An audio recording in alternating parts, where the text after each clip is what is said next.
It's time to accelerate. Hi, I'm your host, Andy Paul. Join me as I host conversations with the leading experts in sales, marketing, sales automation, sales process, leadership, management, training, coaching, any resource that I believe to help you accelerate the growth of your sales, your business, and most importantly, you. Hello, and welcome to Accelerate. Joining me today is Jeremy Boudinet. He's the Director of Marketing at Ambition, an employee productivity platform that drives people and process with goals, scorecards, contests, and analytics. Jeremy, welcome to Accelerate. Hey, Andy. Thank you for having me. Pleasure to be on. So take a minute, introduce yourself, maybe tell us how you ended up at Ambition. Yeah. Jeremy Boudinet, Director of Marketing here. I ended up at Ambition. I've been with them for 2.5 years. Very unorthodox path to this role. I graduated with a law degree, right? Right, yeah. I've got JD that I do not use and never plan on using ever, hopefully. So what was the drive to go to law school? So I always thought growing up that I wanted to go to law school. I've always loved writing and reading and debating, all that sort of stuff. And I wasn't good at it. Those have been my strengths, really. And graduated with a poli-sci degree from UT Knoxville, and really when you do that, University of Tennessee for those who University of Tennessee, right. Volunteers, and when you do that, Andy, you really leave yourself very few options. I was a history major, so I identify 100%. Yeah, and so went up to Pittsburgh, graduated law degree, was very happy with kind of the job prospects, and I hated law school, hated law, and did not really study probably as hard as I should have for the bar. So the reading and the writing part weren't as fun at that point. No, and when you're reading a super archaic court decision from the 3rd District of Pennsylvania and working out a brief for an attorney and spending 10 hours in Westlaw researching, trying to find a case that matches what your argument is, it can get pretty demoralizing. So, just ended up turning into a recruiter actually for the legal industry. I lived in Fort Lauderdale, and I was colleagues there from college with the co-founders of Ambition, and they were the first startup out of Tennessee to get into Y Combinator. Graduated from Y Combinator, which is a startup accelerator program in Silicon Valley. Winter of 2014. Got a bunch of venture capital backing and hired me as their first business team member to do marketing, to do content, to try to help spread the word about Ambition and what we're solving for. So they were banking on your in-depth experience with content creation and so on as a lawyer.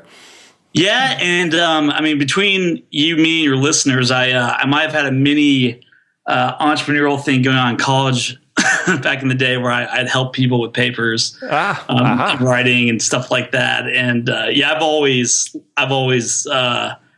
been willing to write stuff. I just love to get my thoughts down on paper, and I love to help people. And I immediately, when they told me the job description, I was like, this is so perfect for me. I have to take this. So I was studying for the Florida bar. Pretty much bailed on that, just moved up here, and that was in May of 2014. Oh, there you go. So what was the impetus to start Ambition? What was the problem they were trying to solve? Yeah. So they are 3 co-founders, and we had a 4th co-founder as well. They basically got out of college and knew they wanted to get into tech and be entrepreneurs. They're all business guys. Started 2 previous companies. One was called Reticker, and that was called Fireplug. And we're based out of Chattanooga.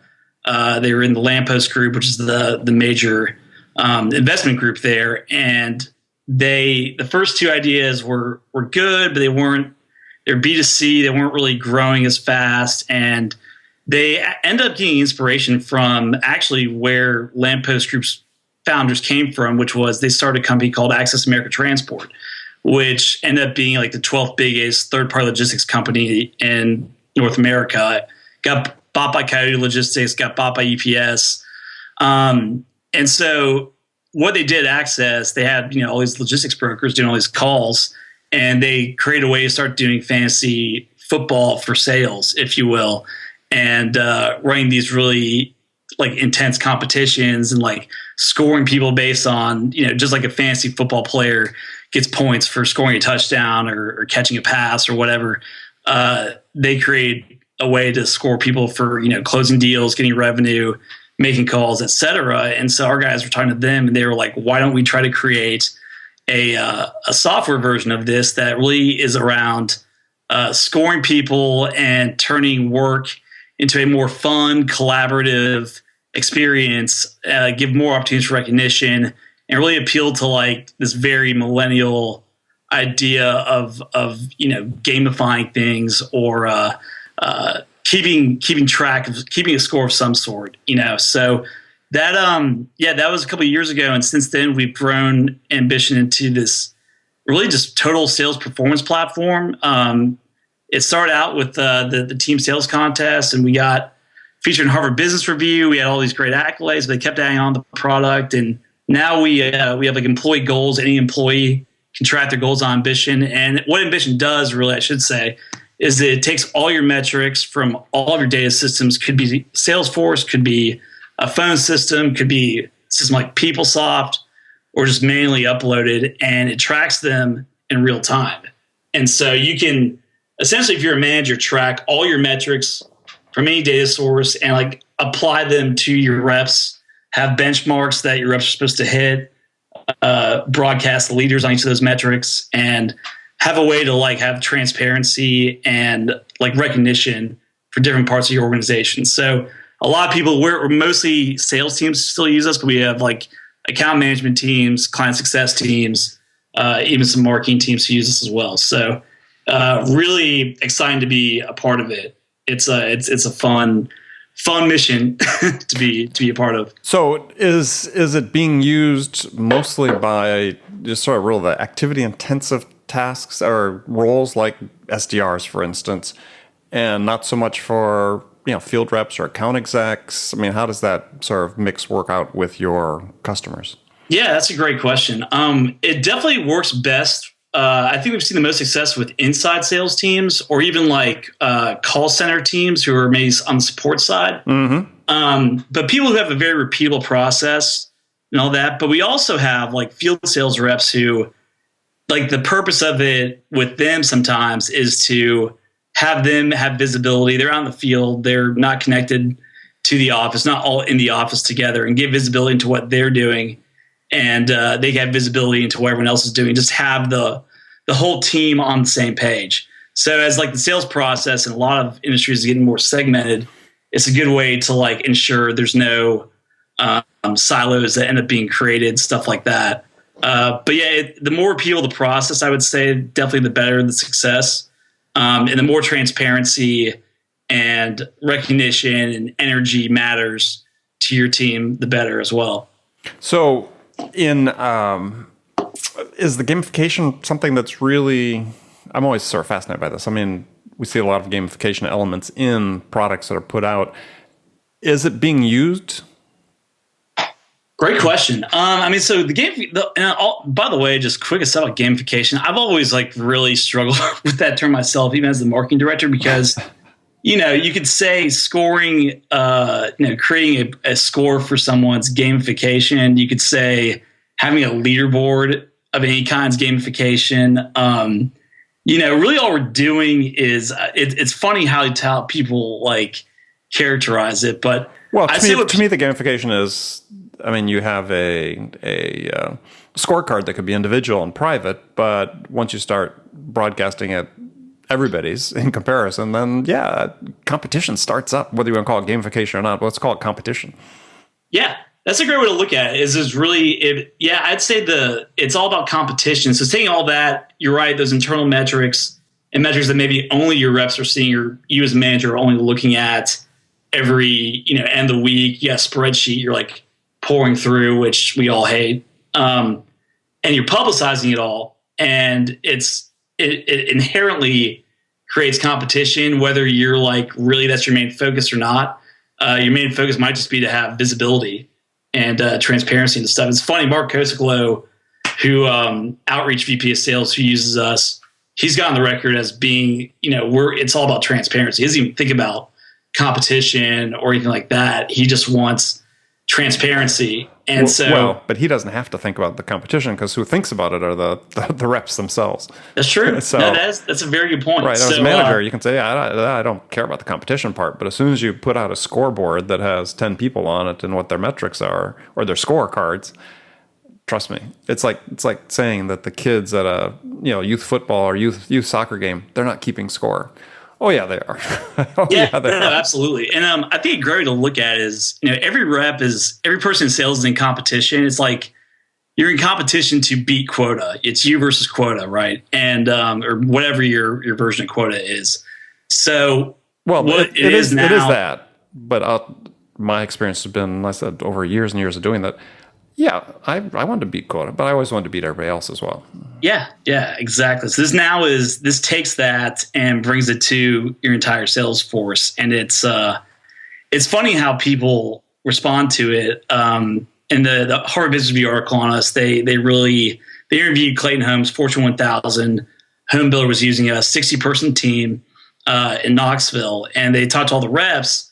And it's funny, they see it as competition, but they also see it as collaboration. Like they see it as we're all working together, and everyone else is working too, if that makes sense. Mm-hmm. So it's like group accountability you're talking about. Yeah, exactly. Yeah. So it brings group accountability to the forefront kind of too. And I'm sure people saying that are probably not the people who might be struggling, but there's ways. Ambition is great because you can structure it to where, you're only publicizing leaders. Maybe you're not publicizing people who are struggling, or maybe you are if you want to do that. But it's really able to basically make whatever part of your data you want public, make it public and clear, and sort of build ways to motivate your reps around it in like a perpetual way that you don't have to fuss with, and you don't have to like go and pour through reports or look at Salesforce reports and be like, oh, great job, so-and-so. It's automatically happening. Right. So and it sounds like one of the things about – go ahead. Well, I was going to say it. So it sounds like one of the key features, and just to make sure people who are listening are understanding, is at the heart of it sort of the scorecard. And let's say for SDRs, they have to make so many calls and send so many emails and maybe some social touches and follow-ups and so on. And as I understand, what you do is you assign like a point value to each of those activities.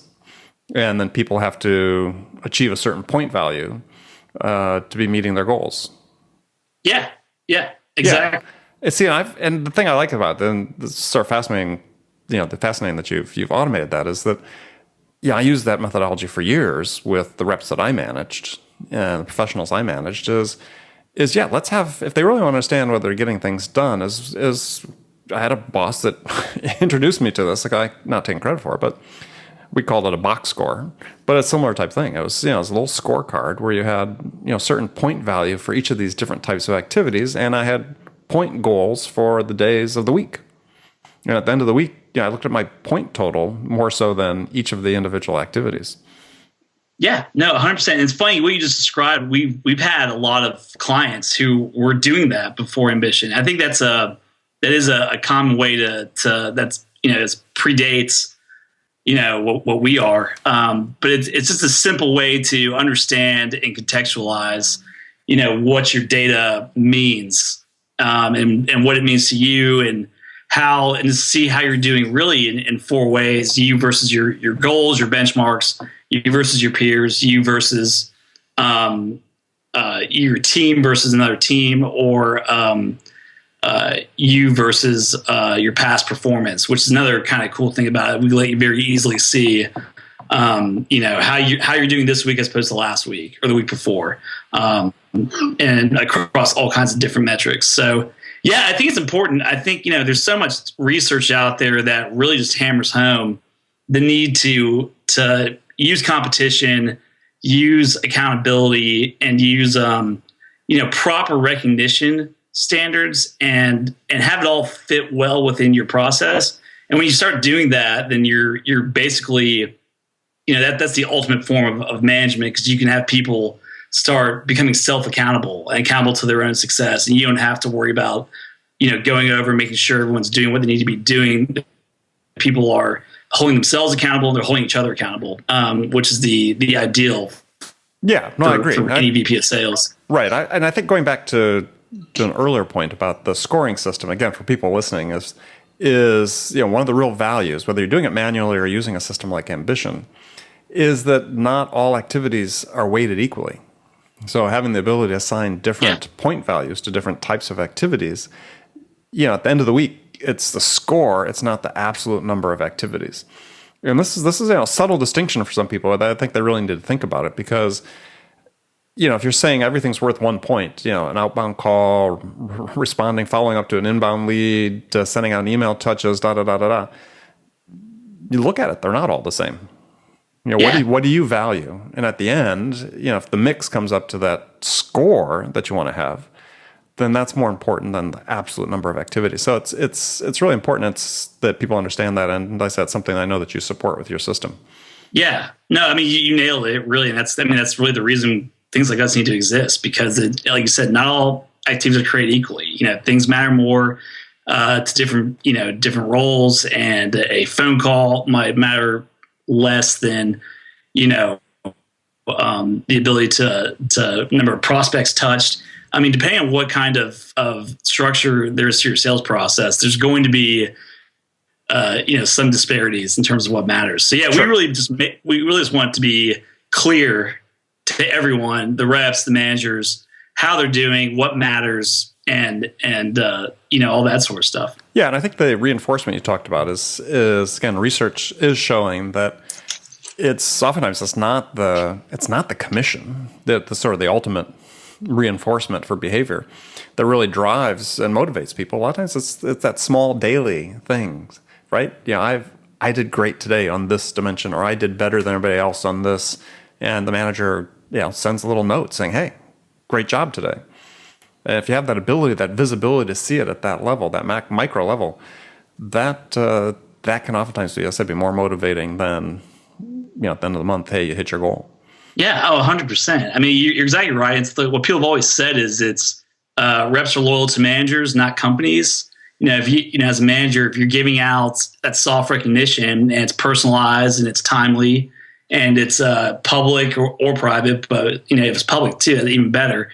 And as a manager, if you're able to get those notifications coming to you, that's one of our big features is we let managers set notifications for first person to hit a certain metric. Maybe it's 50 calls a day, or hit a certain amount of revenue or whatever it is.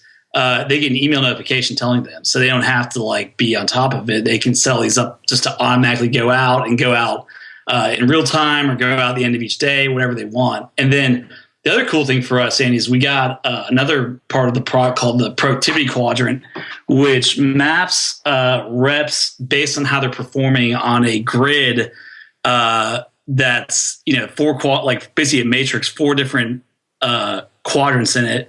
The x-axis is hustle or productivity metrics, phone calls, emails, whatever is kind of the daily activity stuff. And then the y-axis is your objectives.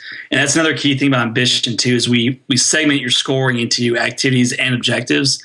So you can have you're basically being measured on, your daily activity, how much you're doing, all that sort of stuff. But then you have a separate score that's, maybe if you're an SER, how many qualified leads did you set today, or how many meetings did you set, or stuff like that. They're kind of like the more goal attainment, the ultimate goal of what you're trying to do. So what you can do with this quadrant is you can see where you stand in terms of both hustle. If you're a manager, have your whole team on there and see where you stand in terms of both hustle and goal attainment. So the top left quadrant, those people are working very efficiently and they're not maybe making as many phone calls or emails, but they're hitting, whatever their quote, weekly quota, whatever you have, better than other people. And then the bottom right would be the opposite. It'd be people who are working really hard and, really trying to hustle and get stuff, but they're not getting a lot of good results. And so if you're a manager, you can see that and you can go and say, okay, maybe this guy needs coaching. He's been really working hard the last month, but he's not, succeeding for whatever reason. And it's data backed. It's basically a data backed way to also have better one-on-ones. and have better coaching as well. So that's, there's all those components to it, but it's meant to really just like make everyone be on the same page and have everything be data backed in real time and very simple to see and understand, so it's, as I was looking at that quadrant and what really struck me is that it would really be kind of cool. You see that sort of, if you could like drill down, you get that data, as you said, somebody's in the upper left-hand quadrant there, or maybe either quadrant, upper left, lower right, is you then like dig into like an insight squared. So you could really say on a deal by deal basis, okay, why is this behavior reflected this way, right? Well, this person's, gosh, what they're doing is they're leading with a proposal quickly and they're flushing out the unqualified prospects and they've got a higher close rate. Maybe they're working fewer prospects, a higher close rate. Okay, is that behavior that might be worthwhile for people in the lower right? So yeah, it's to me, it's a good screen to work through. Yeah, 100%. And another thing, as you're basically going to is if you have everyone mapped, like ideally you want people who, like almost like a straight diagonal line up through the quadrant. That would show you your process is really being ideal because it's tied the activity and the objective. There's like a 1-to-1 ratio at each level. So people doing more activities are the ones getting the most goal attainment, and the ones doing less activities are getting less goal attainment. So you can also assess the quality of your benchmarks, of the metrics you're measuring, of what your entire process is, and find out if there's disparities. Like go to people who are the outliers and say, hey, what are you doing that's different? All that sort of stuff. So yeah, I mean that's more like we call gamification sometimes, and it's funny because this is like a score based. It really is like a gamification, kind of is like the foundation of it because it's a way to see all this stuff. But you don't have to have the scoring even for it. You can see metric by metric. You can see calls to deals or stuff like that. So it's almost just a business intelligence tool, but it's very kind of very sales oriented. I don't know if there's a lot of other professions where it's that well suited for as much as sales.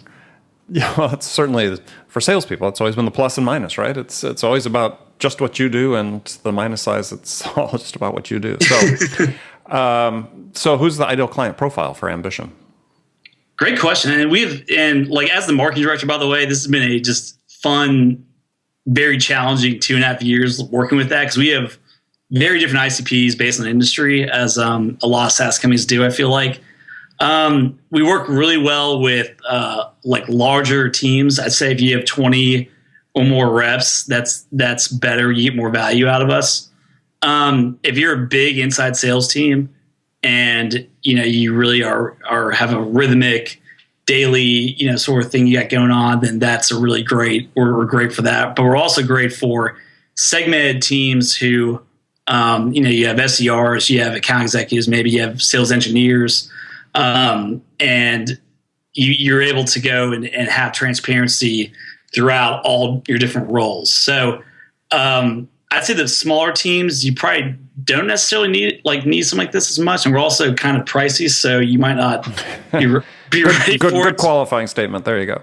Yeah. But I think anyone who has a process that's down and is activity driven is going to get really good results from us. And you don't have to be a Salesforce user with us too. It's nice. That's another differentiator with us is you can have multiple systems. You can have just one other different system. We have a big client, West Corporation. They use PeopleSoft with us. And so we just have an API plugin with that and their call center. But you have APIs for CRMs other than Salesforce? Yeah. So really not so much. Maybe like Dynamics is probably we can do all this stuff, but it's not. We don't have a lot of like client use cases with it, so I hesitate to really push that out there. But yeah, dialers too is another one where any phone dial like Cisco, we have a one-click integration with Cisco, all that stuff. So yeah, it's a very we're able to be very versatile that way. And get all your data. So basically what you're saying is bring us a big enough opportunity and we'll see what we can do. Yeah, exactly. Yeah. Okay. Exactly. That's which is the standard the standard for a SaaS company of our size. Yeah, standard for tech companies of any size. So, Right. So speaking of which, now what are you primarily? Your customers primarily in the tech business? We have it's funny how it works out. We have a lot of tech companies who do use us. We're some of our best, like longest users are like Drew Woodcock, VP of Sales at Chow Now, Mark Kosaglow, at Outreach, Dallas Hoganson at Lyft. Those are examples of that. And then we also we have a logistics client, massive logistics client for us. We really started out with logistics with them. But yeah, we also have a lot of e-commerce companies too, though. Like My Wedding is a very successful company with us. By the way, My Wedding is 30. I think it's like 35. Like, and they're all women. It's interesting. Some people think this is a fancy sales macho guy only thing. That's not been the case. But yeah, I'd say like e-commerce companies like My Wedding, Peak is another one we've done well with. Foresight, there's a ton of them. Okay. So it really spans industries, and chances are there's been people using it, if you're whatever industry you're in. All right, good. So now we move to the last segment of the show where I've got standard questions I ask all my guests, a very popular segment of the show. The first question is actually a hypothetical scenario that you, Jeremy, are the star of. And so in this case, you've just been hired as the VP of sales by a company whose sales have stalled out. And CEO is anxious to get sales unstuck and back on track, so we got to get a sales turnaround going. So your first week on the job, what two things could you do that would have the biggest impact? Two biggest things. I would interview every single rep and go and talk to them anecdotally, get the anecdotal evidence about why things have sold out, get all their thoughts on what the process is. Also, you kind of earn their trust a little bit that way. Second thing I would do is you just got to dive into the data and do a full audit of, and really looking at like your client, like the process from, okay, how is marketing impacting this? Is it client? Where is the problem? Like, is it something we can control? Is it something we can fix? Is it a seasonal thing? Is it, basically wherever it is, use the data to find it. So I think it really depends on, if I was VP of sales would you say it was a tech company or it is could it be whatever company you want? Whatever company you want. Okay. Yeah. So it would depend, but I'd say in my industry, that'd be my full approach. All right. And, All right. So do you ever get a chance to go out and sell? I actually do. I go out and I've had some accounts I've worked on my own. So good. So here's the question. So when you are out selling, you, Jeremy, are out selling, what's your strongest, most powerful sales attribute? I would say it is it's getting in. It's the initial part. It's getting in and that initial conversation. I'm a terrible closer, Andy. I can come in and I know how to start the conversation and earn your trust and all that sort of stuff. But I really I just have a hard time with the closing aspect. But I'm good. I think it kind of goes into why I think I'm good at marketing is we're able to go and figure out what people's needs are very quickly, and instead of just selling them the product, figure out what the issue is. Quickly see where we can add value and know how to pitch us based on what their role is, their industry is, how they've interacted with us, what their relationship is with other technology, all the things that really should be informing your sales process. Right. So, yeah. Well, hey, give me a little bit of time. I can teach you how to be a good closer. The way I teach people is by showing them that deals close themselves. So you want to talk about that? We can talk about that after the air.